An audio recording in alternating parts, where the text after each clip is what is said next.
Assalamualaikum warahmatullahi wabarakatuh.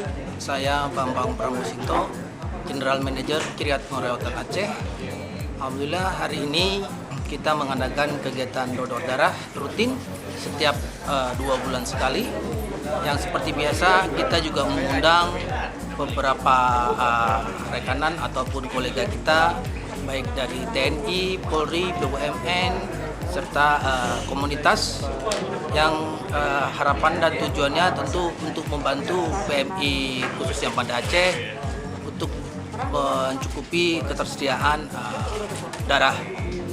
Dalam hal ini kita juga menghimbau untuk masyarakat luas, instansi-instansi untuk turut berperan serta dalam membantu PMI dalam pengadaan darah. Kemudian juga alhamdulillah seperti biasanya dalam setiap kegiatan ini bisa terkumpul antara 60 sampai 90 kantong.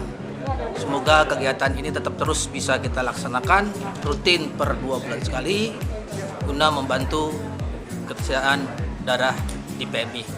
Demikian dari saya. Assalamualaikum warahmatullahi wabarakatuh. Assalamualaikum warahmatullahi wabarakatuh. Kami dari pengurus PMI Kota Banda Aceh mengucapkan ribuan terima kasih kepada manajemen Hotel Kiryat yang sudah melaksanakan acara donor darah ini secara rutin. Hal ini sangat penting, sangat bermanfaat bagi semua khalayak. Demikian, Assalamualaikum warahmatullahi wabarakatuh.